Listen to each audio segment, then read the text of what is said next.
Hello there and welcome to another episode of World of Africa with me, Alyson Grange, coming to you from the beautiful shores of Durban, South Africa. This week on the show, a superstar in West Africa is breaking the stereotypes of fame and money. He is using proceeds from his concerts and literally building his community.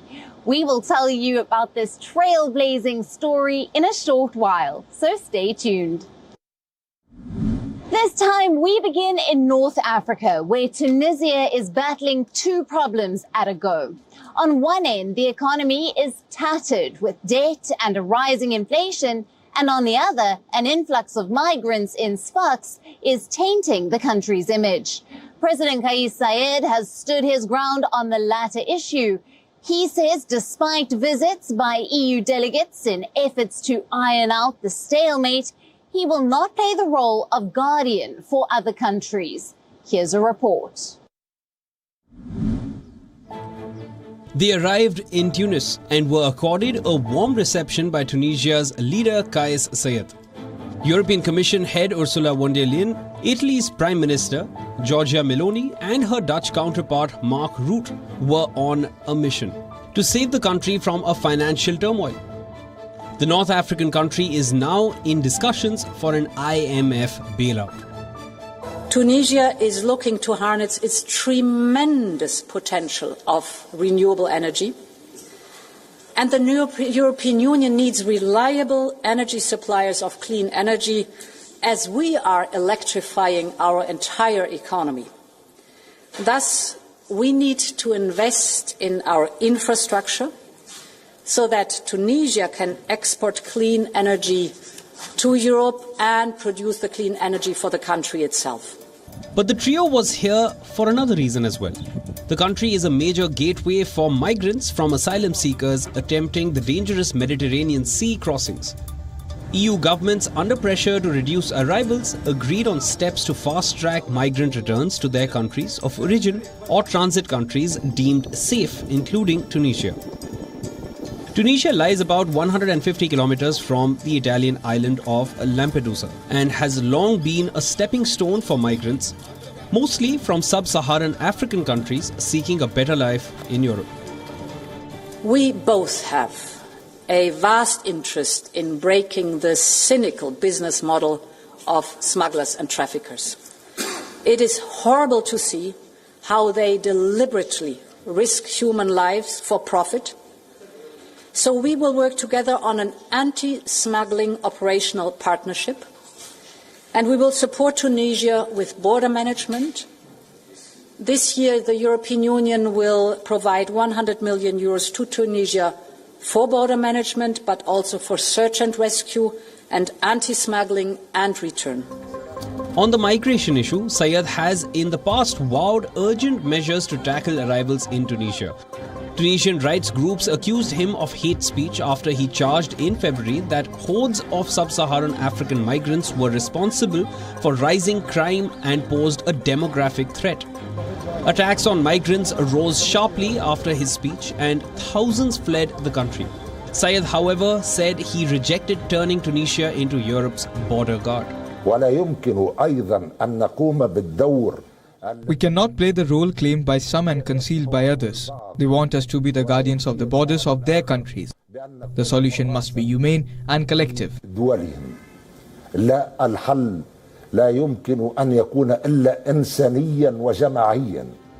The highly indebted country reached an in-principle deal last year for an IMF bailout loan of around $2 billion. But talks have since stalled over the reforms demanded by IMF. Saied, who has seized almost total powers since a dramatic July 2021 move against Parliament, again slammed what he has termed the diktats of the Washington-based IMF. Meanwhile, the Tunisian Forum for Economic and Social Rights denounced the visit by the three European leaders as an attempt to blackmail Tunisia with an offer to financial support in return for stepped-up border vigilance. Bureau Report, WION World is One. Free speech and freedom of assembly in Ivory Coast has been a long-standing debate ever since opposition activists were arrested and convicted. Several elections from municipal, local and parliamentary will begin later this year until the ultimate poll to choose the president in 2025. And already there is upheaval.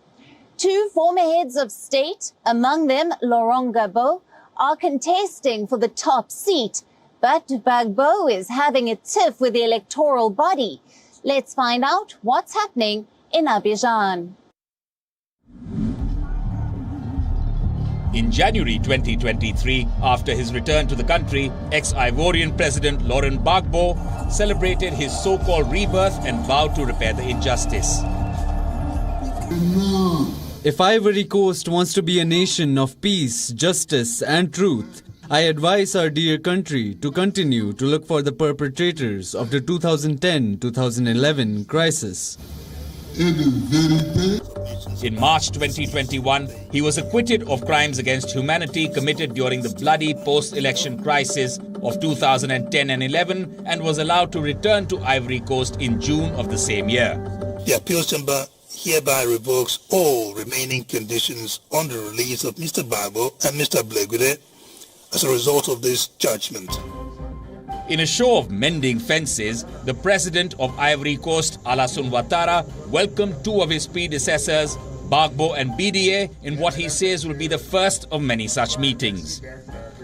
All was going well until June 2023, when the electoral body of Ivory Coast struck off Gbagbo's name from the roll. That infuriated the politician who is seeking a return to the presidency. They didn't put my name on the electoral roll on the pretext that I was convicted after a trial that judged me because I allegedly robbed the BCEAO. No, I will not let my name be tarnished without a fight. The country is already in campaign mode. Former Ivorian President Henry Konan BDA called on members of his party to unite to win the next presidential election in 2025 after the defection in recent weeks by some leaders. We need unity and cohesion in our midst to win these upcoming battles.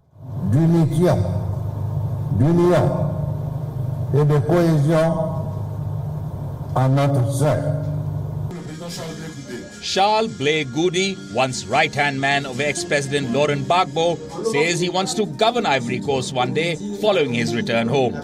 However, he remained vague about the next ballots. Blé Goudi is banned from standing in elections because of a 20-year jail sentence linked to the post-election bloodshed. In 2015, Blé Goudi launched his own political party, the Pan-African Congress for the Justice and Equality of People. I want to govern this country one day. This is not a crime. You must even encourage me. I repeat again, I want to govern this country one day, and I will take my time to go to the Ivorians. Gbagbo was arrested and extradited to the ICC at The Hague in 2011 and spent 8 years awaiting trial on the war crimes charges. A judge acquitted him in 2019, saying prosecutors failed to prove their case. Alyson, the incumbent president's tenure for a decade has been mostly stable. Though dozens of people were killed in violence surrounding the 2020 election when Ouattara stood for a third term. His opponents called his run unconstitutional. Bureau Report, WION, World is One. South Africa's Home Affairs Department has extended the validity of Zimbabwean exemption permits by another 6 months until December 2023. The permits granted to Zimbabweans who moved to South Africa before 2009 were set to expire by the end of this month, and nearly 180,000 Zimbabweans were set to be deported. Our reporter Cullen Ongmu has filed this report. Zimbabwe exemption permit holders in South Africa are breathing a sigh of relief, at least for now, as South African government have extended the expiration date for controversial permit by another 6 months to December 31st, 2023, citing a wave of visa and waiver applications.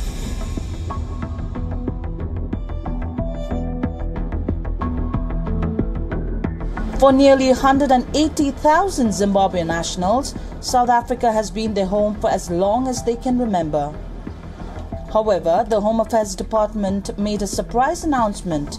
They said last year that they would not be renewing the permit and gave ZDP holders a 12-month grace period to the 31st December 2022 to apply for visas. The announcement sent shockwaves amongst the Zimbabwean community. I am a ZEP holder. I've been living in the country from 2001, so it's about 22-23 years.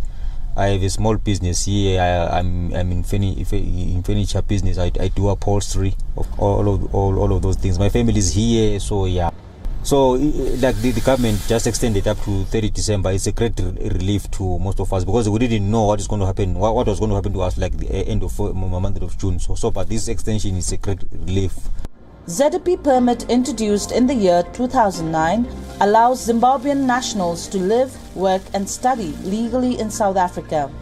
However, since the announcement last year, civil society groups and concerned Zimbabwean nationals have dragged the Home Affairs to court, and it has been back and forth since then. We encourage Zimbabweans to take up this opportunity to apply for waivers and move to other visas. We would not want to see in November, December when people again rush to apply when the deadline is to expire. So we hope that in the next 3 months, everyone will have applied either for the waivers and then to move to other visas. There are alternative options for ZDP holders to remain in the country after the permits expire. However, the permit holders say the options that are available to them are not viable and are hard to acquire. This is Calden Omo from Johannesburg, South Africa for WION World is One. Let's go to East Africa now. Their culture and tradition is quite unique and has been active for generations. We are talking about the Maasai community in Kenya. Every year, several ceremonies attract the eyes of many around the world, which has boosted tourism in the country. This time round, the Maasai's inaugurated a festival that not only highlights their clothing, but their heritage too. Here's a report from the Masai Mara Game Reserve. It's the most symbolic tradition in the Maasai community in Kenya. Hundreds gather every year here in Sikinani, not only to attract foreigners but also for ritual thanksgiving to Enkai, the gods. Festival also highlights the importance of unity among the Maasai people. We believe that culture is our own thing that we need to embrace, we need to love it. So Narok County Peace Association has been preaching peace to all the tribes, but today we said we need to unite the Maasai. We need to bring them together. We need to let them know that they are of great importance and they can unite and do great things for the sake of Kenya. Maasai are historically semi-nomadic pastoralists. They have been facing a number of challenges in recent years. Climate change has led to unpredictable rainfall patterns, causing frequent droughts and water scarcity, making it difficult to keep their livestock alive. In 2022, local media reported that over 2,500 livestock, including goats and cows, had perished in Laikipia County due to a long drought. By organizing the festival, they have kept the hope alive that the younger generation will recognize the significance of preserving the culture. We used to get stories from our fathers, we used to get tales from our grandmothers, and today we are seeing the culture that we have been used to be told. And we are so much happy, and we see if this continues and if this event goes well, we will be hosting many and many Maasai cultural days for us and other generations to come to see their cultures and to learn that they can be also Maasais in culture but not in clothing. Hundreds of Maasai warriors with their heads coated in red ochre take part in the final rite of passage to transition from Morans or warriors to elders. There are 3 interrelated male rites of passage for the Maasai community. The induction of the boys leading to initiation, the shaving of the Morans paving the way for adulthood, and the meat-eating ceremony that marks the end of Moranism and the beginning of eldership. I have to learn, and then because I want to tell other people coming Yeah, because it's not a written thing. It's something that we learn, and I want to be there so that they can see and make sure that other people, other new generation coming, I will make them to know and train them so that I will not forget about this community, because it is very important having our culture. The rites of passage are mainly practiced by young men of the Maasai community aged between 15 and 30. In 2018, UNESCO included the Maasai rites in the list of intangible cultural heritage in need of urgent safeguarding. Bureau Report, WION World is One. Our next story is from Ouagadougou, Burkina Faso, where despite violence ravaging most sectors, including education, a rapper is making a difference in the society in the most humane way possible. Hugo Boss is rhyming with generosity. He has become a sensation with his noble cause of mobilizing funds through his concerts and building schools in his area. The Burkinabe rapper is our trailblazer this week. This is capital Ouagadougou's largest sports arena. Under the multicolored strobe lights, Burkinabe rapper Hugues Guba is performing his popular Chartbusters amid a sea of cheering students.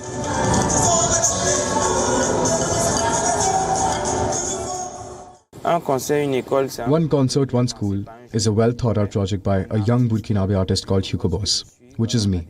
We decided to mobilize fans and music lovers around the project to host a concert that will lead to the construction of a school. This mobilization was done by the fans who endorsed the project, who decided to buy tickets, and also the companies who paid for and sponsored tickets, that all this crowd could come here to the Ouaga 2000 Sports Palace. Burkina Faso's struggle to contain an Islamist insurgency has faltered in recent months, creating one of the world's fastest growing populations of internally displaced people. The fighting has also left education access in the country critically impaired, with over 1 million children affected by school closures and over 6,000 academic institutions have shut. Today, with the insecurity here in Burkina Faso, we are witnessing a migration of populations from the north to the center-east. When you arrive here in the center-east, you see that there are classrooms initially designed to accommodate 30 pupils, but which end up with 80 pupils. The classes are overcrowded, so we decided to carry out the project. One concert, one school. Guba, who goes by the stage name Hugo Boss, hopes that by holding concerts with the specific aim of fundraising for schools, he can prove that locals are capable of raising money without leaning on international aid. It's a pleasure to take part in this Hugo Boss concert, because like he said, it's one concert, one school. I think it's an initiative that deserves to be supported. And today, to combine business with pleasure, that's why we came out, to support this young man and to show that in Africa there are young people who think about projects. Guba's first school, fully funded through concert sales, is nearing completion, and he aims to complete more by the end of the year. If successful, he hopes to expand the one concert, one school model to include clinics and nurseries. Bureau Report, WION World is One. And that's it on this week's episode of World of Africa with me, Alyson Grange. Thanks for watching. And remember to stay in touch and share your African story with us. From the entire WION team and myself, in Kiswahili, we say kwaheri, which means goodbye.